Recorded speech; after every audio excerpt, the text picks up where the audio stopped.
Faribault School Board, Monday, July 24th, 2017 to order. Mr. Clerk, do we have a quorum? Mr. Chair, we have a quorum. 6 members are here, 1 absent. All right, thank you. We'll begin with the Pledge of Allegiance. I pledge allegiance to the flag of the United States of America and to the republic for which it stands, one nation, under God, with liberty and justice for all.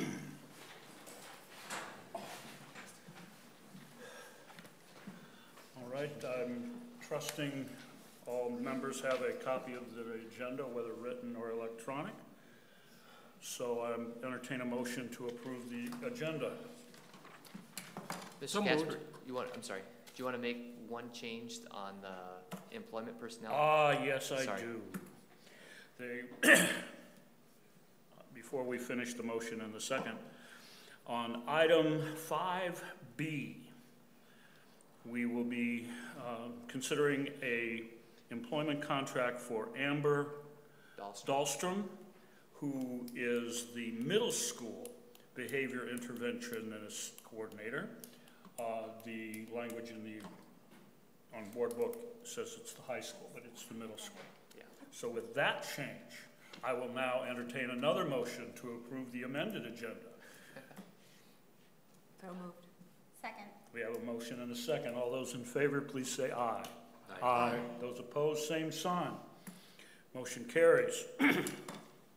Brings us to item 3, recognitions, awards, and presentations. And tonight we'd like to recognize the Basic Blessings Backpack Program. And Mr. Sesker, I'm going to allow you to be more informed about this than I am. Yeah, we just wanted to recognize all the great work that the Basic Blessings program does for our students, and all the hard work that the community members put in order to provide the food and some of the supplies that the kids get every month during the school year. So it's a great program, and Reliance Bank does a good job hosting that program. There are a lot of community members involved, a lot of organizations, civic organizations involved, and I just wanted to make sure that we thank them for all of their hard work. Absolutely. School supplies can be a challenge for many families. So on behalf of the board, we'd like to recognize that Basic Blessings program. Brings us to item 4, community comment. If there's any member of the community or the audience that would like to step forward and address the board, we have a 3-minute limit per speaker and 15-minute limit per topic.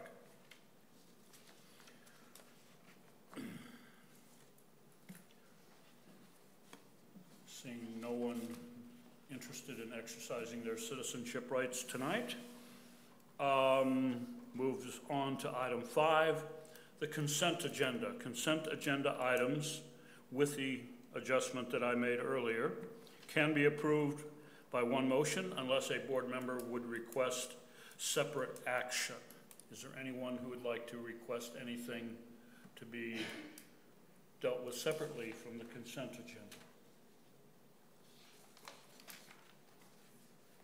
Seeing none, I'd entertain a motion to approve the consent agenda. So moved. Second. We have a motion and a second. Mr. Clerk, this is a roll call vote. Would you please read the roll? Tom. Aye. John. Aye. Jason. Oh, forget that, he's absent. Yvette. Aye. Myself, aye. Andrea. Aye. Chad. Aye. Mr. Chair, it passes 6-0. Thank you, Mr. Clerk. That would bring us to item 6. No report from the curriculum committee this evening, but I believe we are graced with a technology report from Ms. Hansons. Welcome. Good evening. I wanted to give you a little update on technology. We are continuing with our summer projects. One of those projects, our biggest project right now, is our server upgrades. So we are migrating all the building servers to the high school into one large unit. And so we started getting the equipment in and configuration has started, so that project is going well. And our other big project that we're working on is we're upgrading Office 2016 on all the workstations. So the techs are working on that along with the classroom setups. So we're still staying busy this summer with those classrooms and the servers. I wanted to give you an update on the iPads. For our summer collection, if you remember, we had students voluntarily choose to turn in their iPads for the summer. We had 233 students out of 1,262 that turned in their iPads. Our largest group that turned them in was 8th grade, so we had a good response to that. We are also replacing our oldest iPads this summer. These were the first iPad 2s that we bought in our district, and those are currently used by our kindergarten classrooms, so we'll be upgrading those to the latest iPad version this summer also. Maria, with regards to that, are we doing the same amount of lease in terms of years? 3 or 4 year lease or whatever we do, or how's that work? These were not purchased through lease.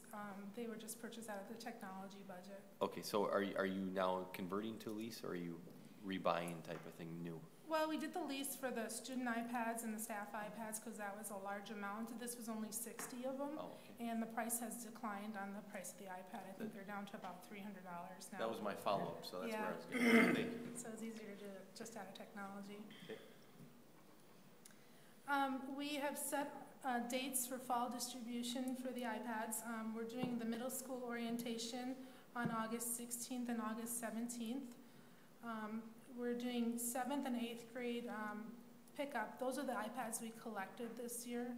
So we'll do that on August 23rd. And then any new students at the middle school will be issued iPads on August 30th. And then for our high school, we're doing August 30th would be for new students, and for students that turn theirs in for the summer, we'll do pickup days on August 30th. And then the ALC is September 5th and 6th. I will publish this after August 1st on the website, on the community ad brochure. We'll do Facebook. We'll try to do a dialer out, so we'll get all this published starting August 1st.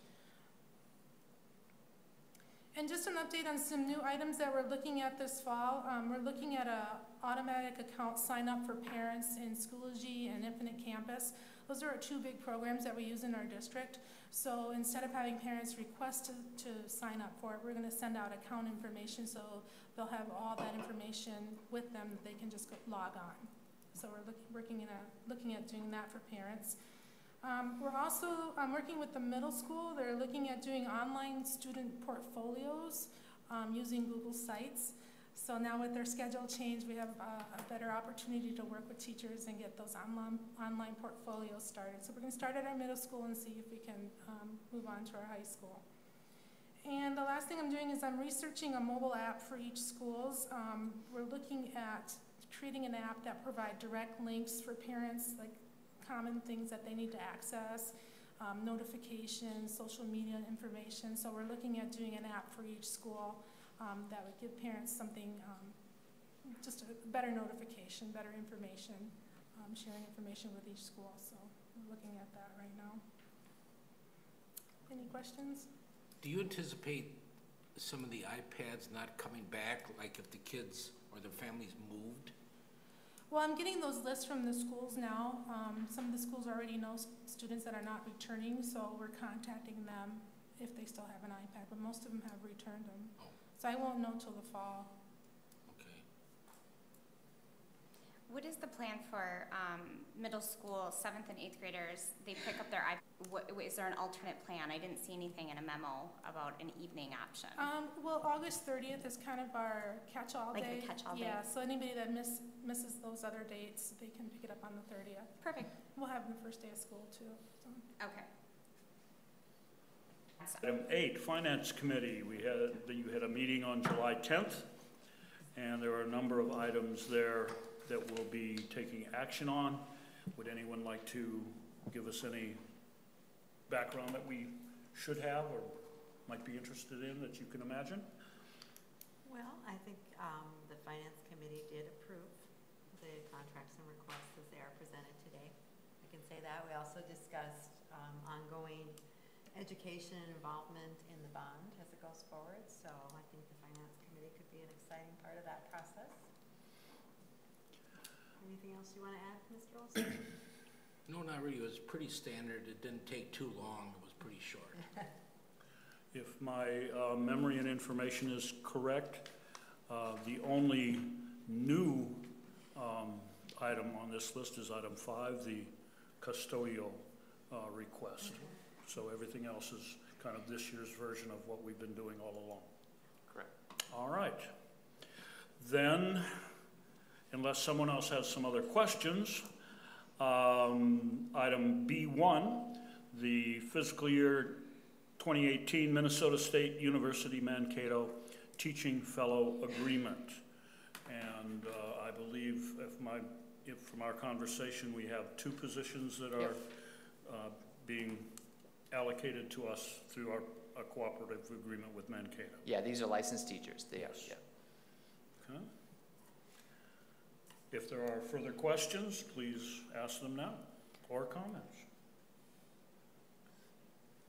Seeing none, I'd entertain a motion to approve the 2018 Minnesota State University Mankato Teaching Fellow Agreement. So moved. Second. We have a motion and a second. All those in favor, please say aye. Aye. Opposed, same sign. Motion carries.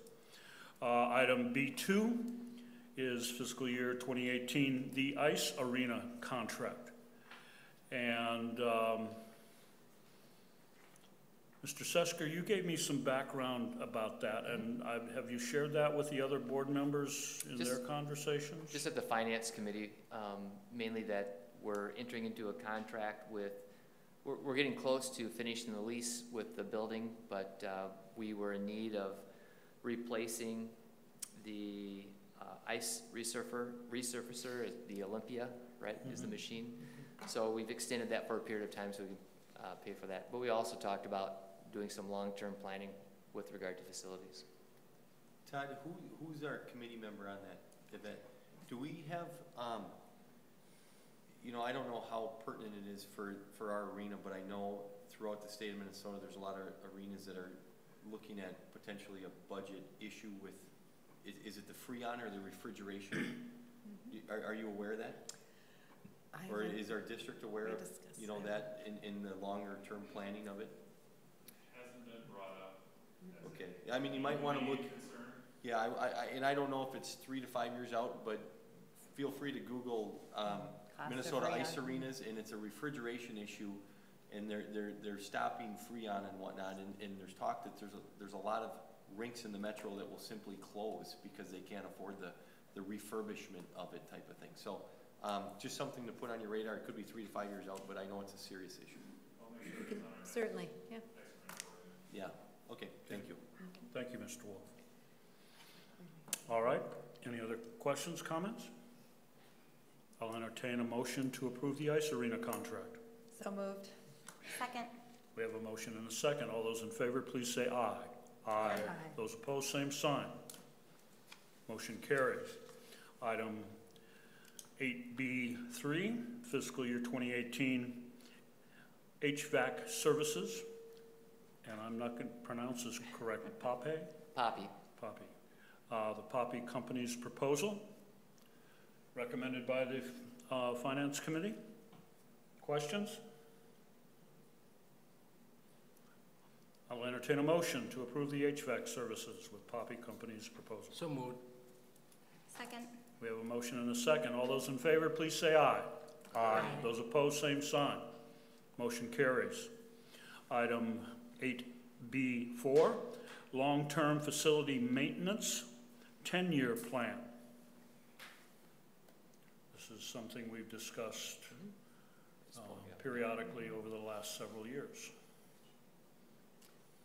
Yeah, this is just a basic requirement from the Minnesota Department of Education. We have to have a plan approved that includes our health and safety items, and that's part of our long-term facilities maintenance plan. Okay. Any other questions? I'll entertain a motion. So moved. Second. We have a motion and a second to approve the long-term facility maintenance 10-year plan. All those in favor, please say aye. Aye. Those opposed, same sign. Motion carries. Item 8B5, the addition of a .75 full-time equivalent custodian request. So, I think I'm going to have, Andy, you want to come up and explain it? I'll give you a kind of a brief overview. We had our SevSec, our new special education co-op, contracting some hours with our custodial service. And then just kind of a combination of things. We have some extra space here, so we saw a need for custodial services. And SevSec wanted to be more independent, which is actually a good thing because they're their own school district and they would like to hire their own. But I thought Andy could do a better job than I could explaining the process. Actually, Todd really pretty much summarized it very well.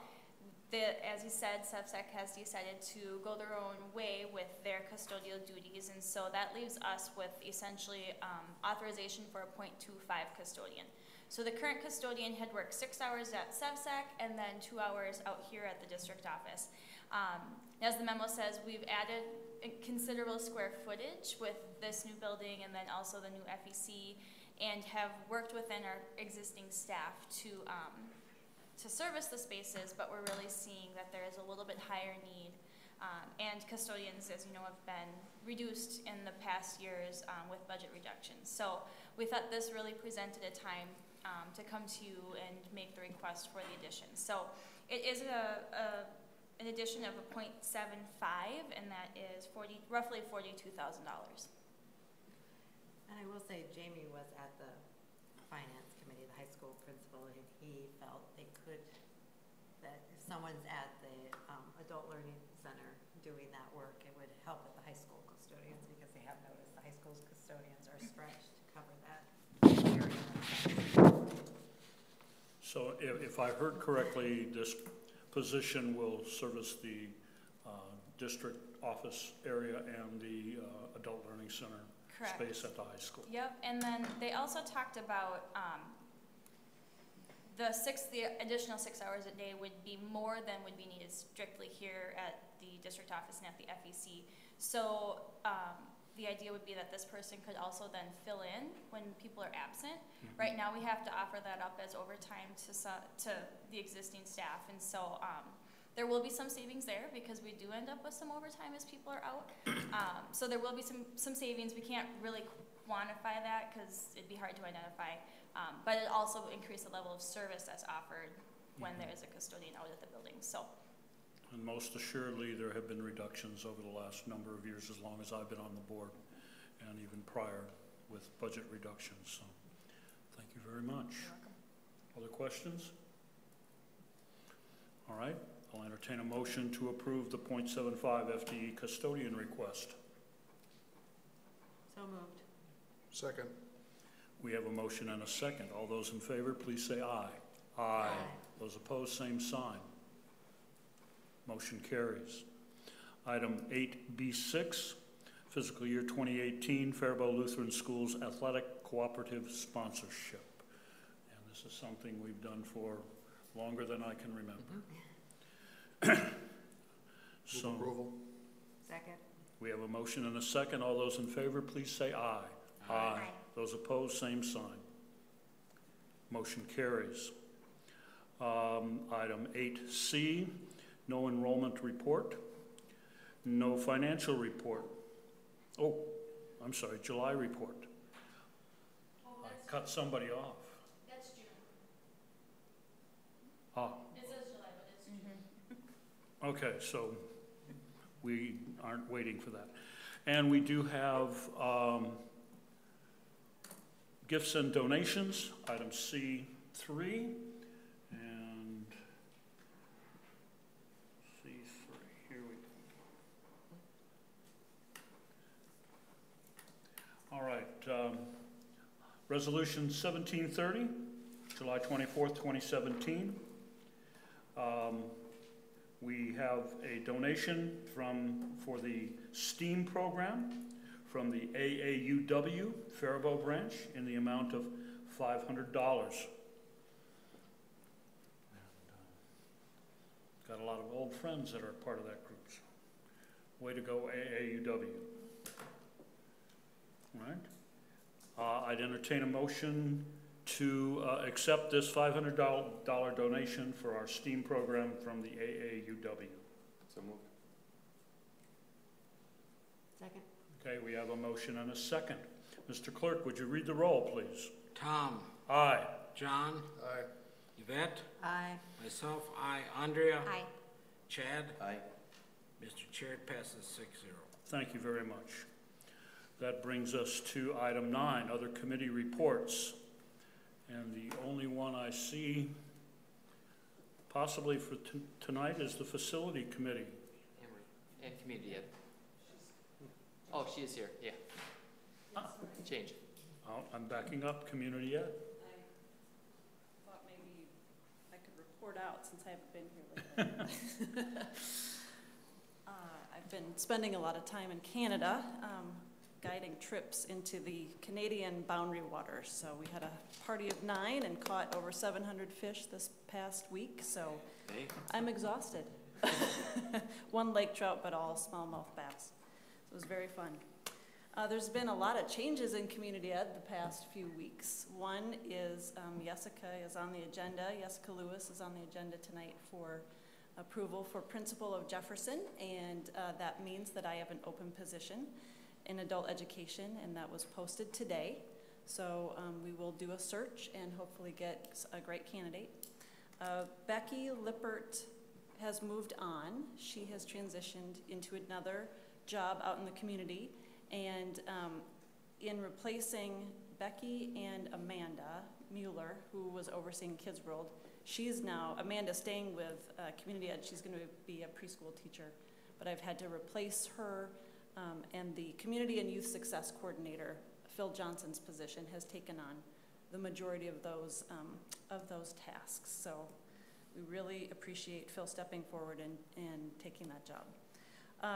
So other than staff changes, and I hope nothing else happens while I'm on vacation, I have no vacations planned now for a while, so, because everything happens while I'm away.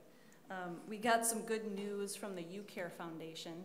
They are granting us $25,000 toward the community school to really have a focus on health, social determinants of health outcomes for the participants. They're sending the check soon. And I think there's a longer relationship there in future years that will really benefit that grant award to us. So we're this close to getting that. We had a great site visit from the Department of Ed staff. They love what we're doing in Faribault. It's a $200,000 per year grant award that will probably, depending on what what Congress does in the next few years, that could be with us for 7 years. So we could get close to $1.4 million from that grant opportunity for our community to really have that extended learning opportunity for our kids and an opportunity for families and adults to come in and participate. So excellent news. Just cross our fingers that we make it to that final phase. So Anne Marie, yeah. if we get that, we would then have a community school still at Jefferson? Yep. And then potentially one at the middle school? Yes, yeah. And Kelly McDermott and Mike Mihawk are just really excited about that possibility. So I haven't even gotten to see Kelly to tell her that news yet. So hopefully she's watching tonight, or but I'll text her and let her know that. So really excited. And what would potentially the difference there be? So the difference would be it's actually kind of doubling up on our extended learning. So, because anybody can come to those community schools. So on Monday and Wednesday from 4:30 until 8, really from 3 to 8, we'll have opportunities for families at Jefferson to participate. So kids from 3 to 4:30, 4:45, we'll have some club-based opportunities. We're hoping to really work with boosters and sports associations to get sports introduced there. Some other club-based opportunities. The library's partnering with us to do some reading, other things like that. And then in the evening, the families come and they can have dinner with their kids and also participate in other sorts of exercise classes, nutrition. So that we would be repeating on Tuesday and Thursday here at the middle school. So we would really have 4 days of opportunities for families until 8 p.m. at night. So it's in my perspective, I mean, it's awesome for the community and all of that, but it really helps kind of mitigate some of the issues around truancy perhaps, those hours, those hours where kids get into trouble at night, we could really be mitigating some issues there for our community. And just having that chance to spend that time with families is really a wonderful opportunity for the school district. So we're just cross your fingers. We're almost there. So, Well, thank you. So thanks for that question. Yeah. Thank you. Yeah. Glad the black flies didn't get you. Yeah, a few of them, but actually Mr. Sesker gave me a tip, vanilla extract. It Works really every does. time. What? Works every time. It does. It actually works. What was that? What? Black flies, you know how they... Yeah, I know, but what? Vanilla extract. I'm serious. It works. Old fishing trip from Todd Susker. Okay, sure. Wish Yeah. you well with the challenges in filling your positions, Yeah, and it's continues to be the community ed continues to be a blessing to our community. All that you guys are getting done. So, Thank our thanks to you and all the community ed staff. Yeah, thanks. Thank you. Thank you. You're welcome. All right. Now, Yeah. I don't see Kevin. No, Kevin couldn't make it tonight, but I'll fill in for Kevin. We do have a facility committee meeting this Thursday at 4 o'clock, so we will get an update on the facilities bond and the update on the inventory that Kevin has created for his vehicles and possibly a plan of how we're going to address those things. And there was one other thing on the facility committee agenda I don't remember right offhand. John, do you remember what that was that I sent out? Middle school auditorium.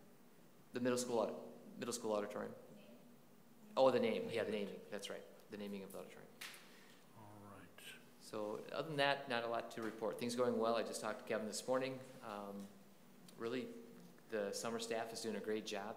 They're extremely busy right now. It's nice to get steam out of the summer school program so that our staff can get in there and start cleaning those classrooms, and they're just doing a tremendous job. So kudos to Kevin.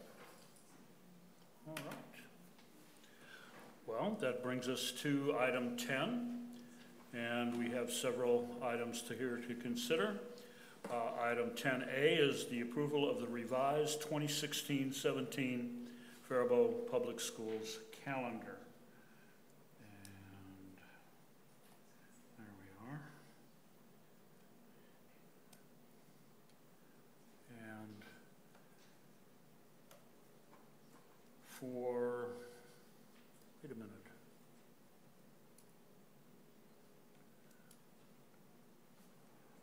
I'm sorry, am I? Yeah. Oh, this is, okay, all right.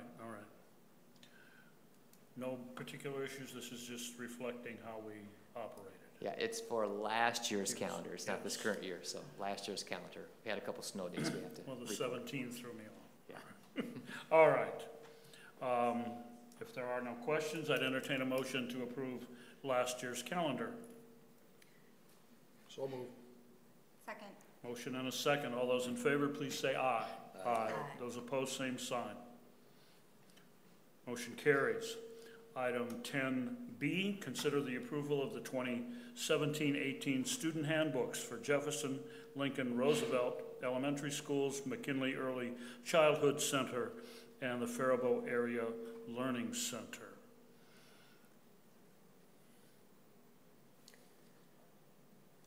I just would say I appreciate that the changes were highlighted and for preparation for the meeting. So whoever the staff or the principals, whoever made those changes and Yes. highlighted them for us, I again appreciate that effort. It helps when reviewing that. Well, over the last several years, I think we've made a lot of progress in getting some standardization across the district, but the quality and the presentation of the information, I think, has improved greatly over the last few years. So I'd entertain a motion to approve the aforementioned student handbooks. So moved.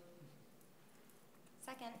We have a motion and a second to approve student handbooks for Jefferson, Lincoln, Roosevelt, McKinley Early Childhood, and the Faribault Area Learning Center. All those in favor, please say aye. Aye. Opposed, same sign. Motion carries. Consider approval of the Faribault High School Athletics and Activities Academic Policy and Faribault High School Athletics Activities Chemical Policy.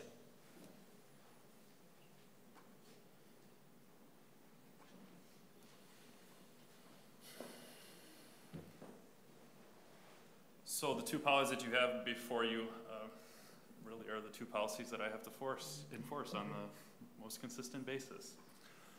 Let's start with the chemical eligibility policy, because I think even though that's second, that one has the least amount of changes. Really the only difference is I just have changed the way it's presented to try and make it a little bit more clear, concise, with numbered bullet points, so that if there's a question or reference, we can say, well, this is bullet point 3.1 in the chemical policy. The violation penalties are the exact same as what they have been in the past. So I've just restructured it and also added some clarifying context as far as how penalties are deemed to be served, what needs to happen for a penalty to be served, et cetera, et cetera. And Danny, did you get my email? I actually just saw it. You did? Do you have any, I mean, you can come back and talk about that later if you want, but. No, so Todd sent an email about, do we need to call out e-cigarettes or vaping specifically in this policy? I would respond and say, yes, we absolutely can. That's probably not a bad idea. We don't necessarily need to, because those are covered under, if you read 1.1, the definition, bullet point 3 within that definition is use or consume, have in possession, buy, sell, or give away another controlled substance or its associated paraphernalia. That falls under that per the State High School League rules. Oh, perfect. But we certainly can call it out specifically, since it's becoming more and more of a issue, certainly. So it might be good as an example, because it is getting to be a pretty big issue in Minnesota. I don't know what it's like in other states, but it is getting a big. So. Okay, thanks. As I'm struck, I think, would I really mess this up if I requested that we include vaping, specific reference into this? IE? As an example, I don't think so, because it does fall under the State High School League rules, according to Mr. Duchesne, so that would be great. So is that where you can't make a motion now? I want to describe your motion for us? All right. Or do we need a motion to approve this? Well, we have on the agenda, the academic policy and the chemical policy are listed as one item. Okay. So I think, unless there are further questions, could we talk a little bit about the academic policy? Any other questions on the chemical? Okay, now the fun one, the academic policy. This one has actually some pretty substantial changes. Ironically, the policy that was in place, I was on the committee that put that policy together as a junior or senior in high school back in, I won't say when. But, it wasn't very long ago. Through the first year and a half in this role, I've kind of found it to be a little bit constricting, in the sense that finding that balance between kids have to have certain standards that need to be on track for graduation, which is the minimum requirement for the Minnesota State High School League to participate.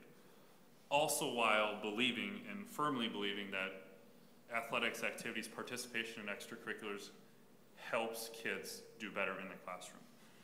And for some kids, and a lot of the kids that are in these situations, that sport, activity, whatever it might be, really is the only their friends, et cetera, et cetera. So what this policy does is it truthfully gives me a little bit more freedom to leverage the sports and the activities to try and help them get better, do better in the classroom, without lowering our academic standards really at all. They still have to maintain the same credit thresholds that it has been all the while, but it just allows me to kind of say, soccer's important to you. Let's put together a plan, let's put together a contract, whatever you think you need and whatever I think you need to get back on track. Instead of telling them you're ineligible, it's very black and white.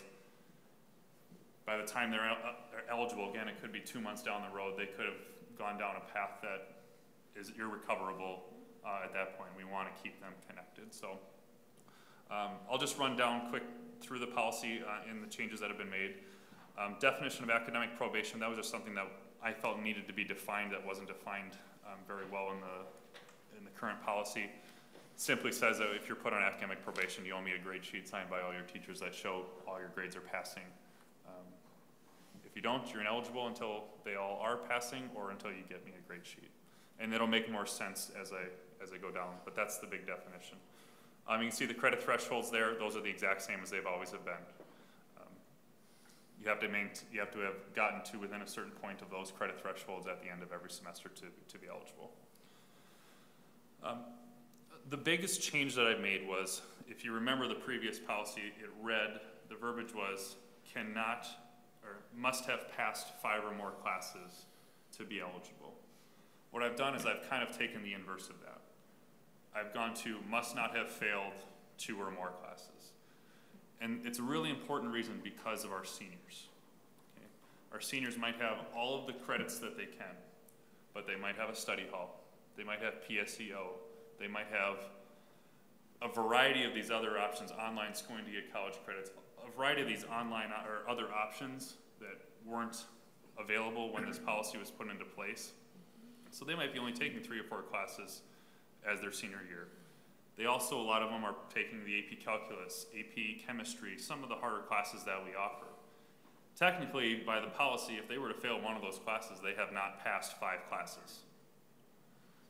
Even though their credits they're completely on track for graduation, nothing else is going to hold them back. So this kind of just flips it, so now that's applicable to every single student in the building, regardless of where they are, freshman through senior year, and what their current academic situation is, all at Faribault High School or other academic opportunities as well.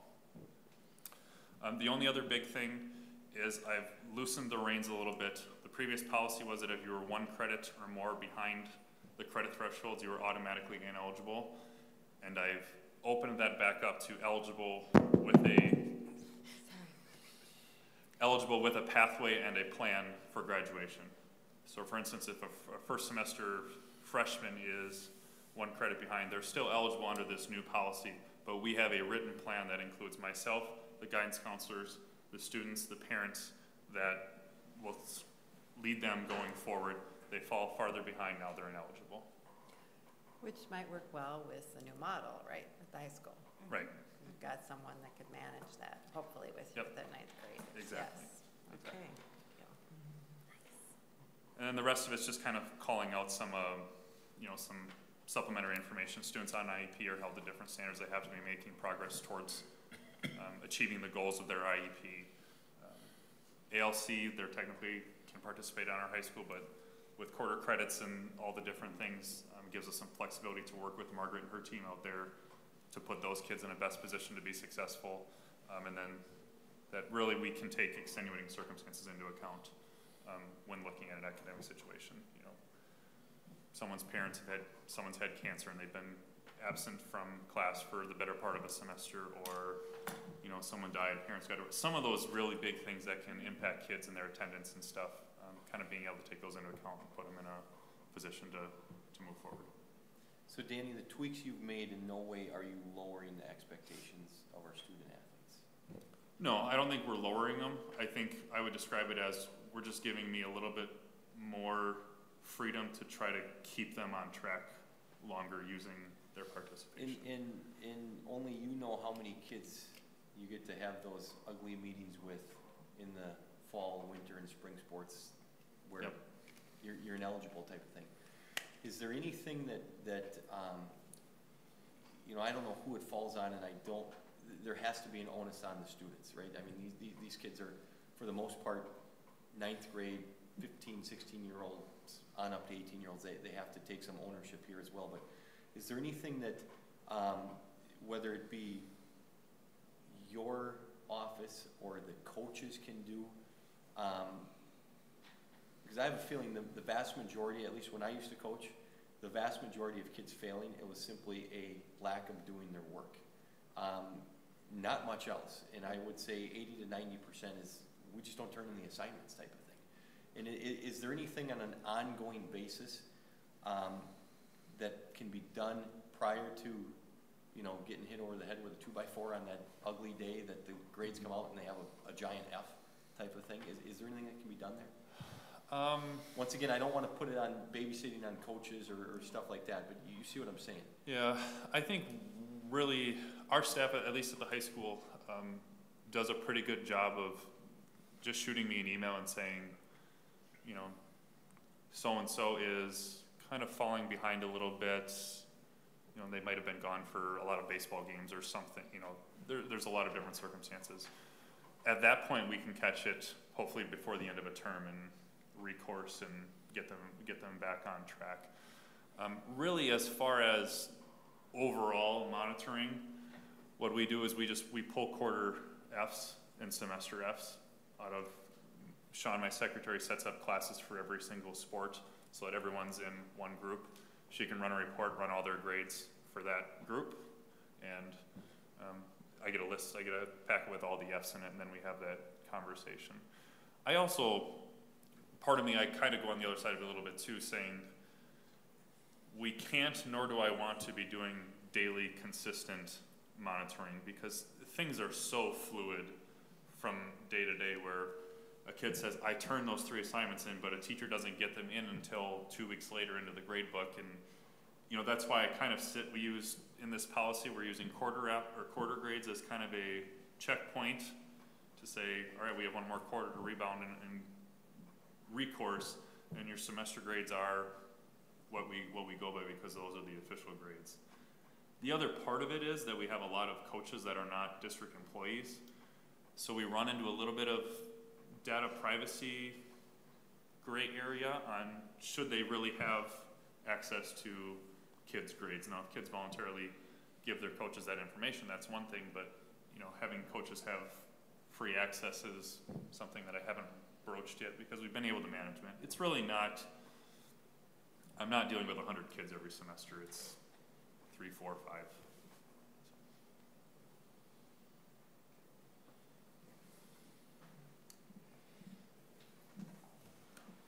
All right. Before we vote, no, I'll save this till after we vote. I would entertain a motion to approve the high school athletics and activities academic policy and the chemical policy has been described to us.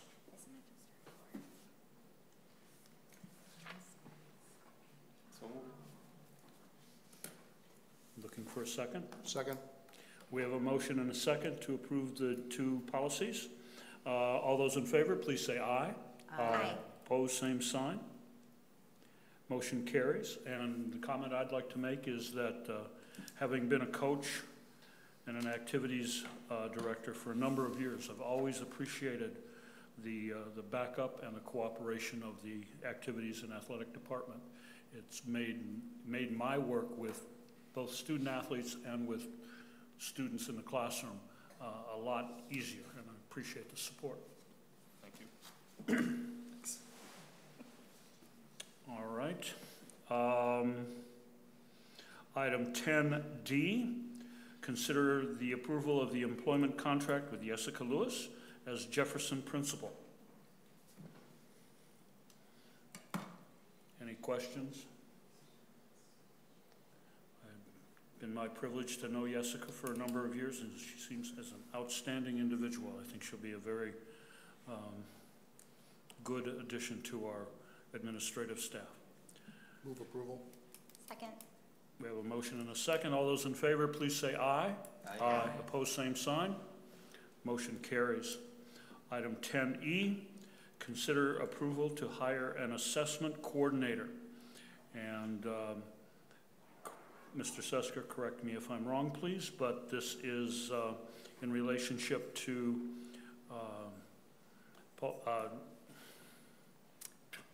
Mr. Johnson? Mr. Johnson's previous activities, and this will cover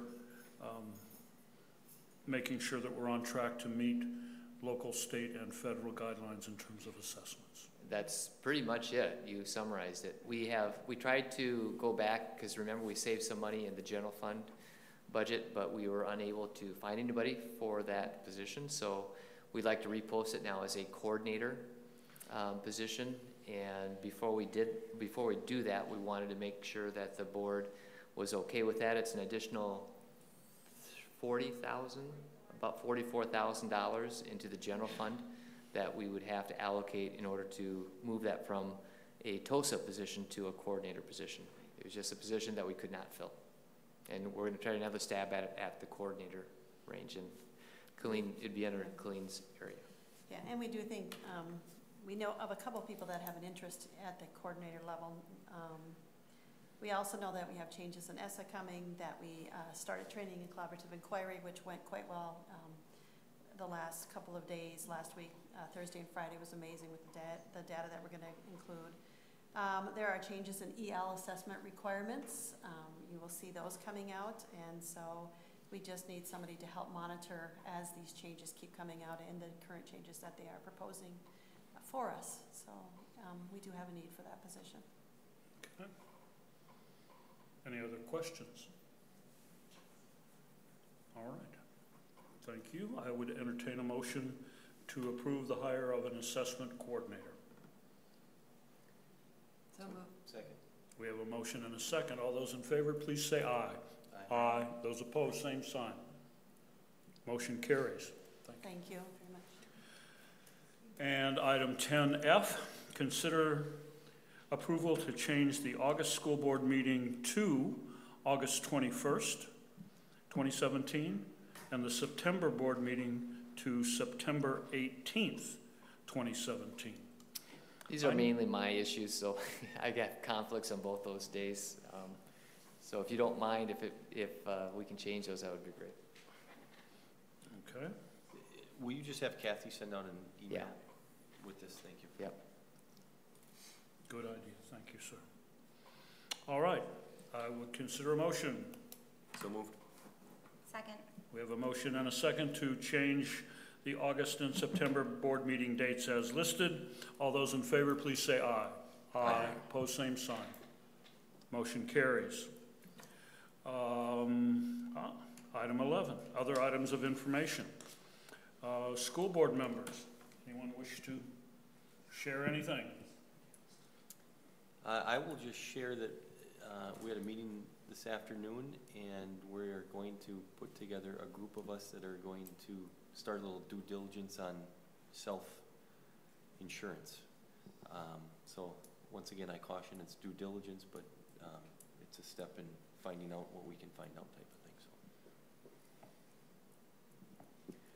Well, I think we had a very productive and positive negotiation session this afternoon, and we will be adding a closed session for the August 14th work session, if the board so agrees.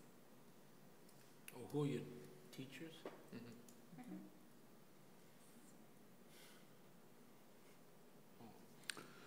We would like to have a closed session to look at the two proposals that we reviewed today. When do you want to do that? After the August 14th work session.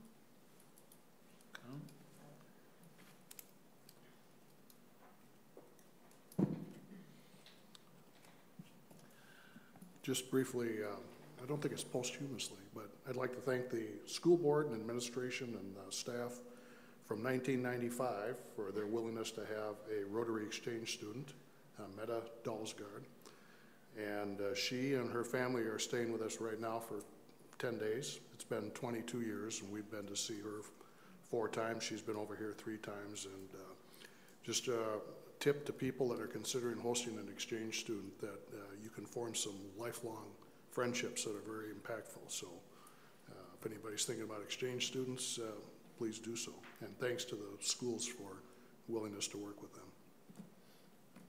I'll take the opportunity to jump on that bandwagon. My daughter was a Rotary Exchange student and spent a year in Germany, and she and her family have just been out in Seattle, where she spent some time with her Rotary younger brother, and he gave them a wonderful tour of the Seattle area. So the exchange programs have some long-lasting value and impact. Our daughter spent a year in Sweden, and she'd still be there if her visa hadn't run out. All right. I don't mean to cut anybody off. With the upcoming community consideration of the bond and levy items. I think that's going to be a focus of the board until November.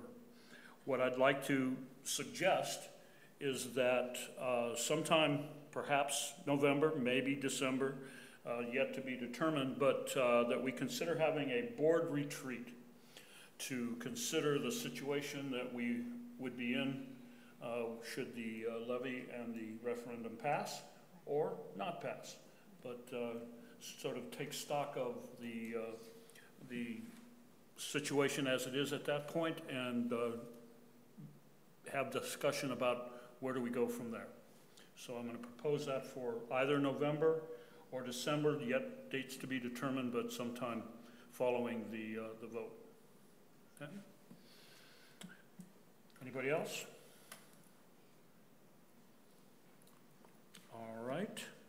Then Mr. Superintendent. Well, I'm going to continue on the foreign exchange student road. We hosted a Rotary exchange student back in 2005, 2006 from South Africa, and we've stayed in touch with her all this time, and we've gotten very close. She's married now, lives in Cayman.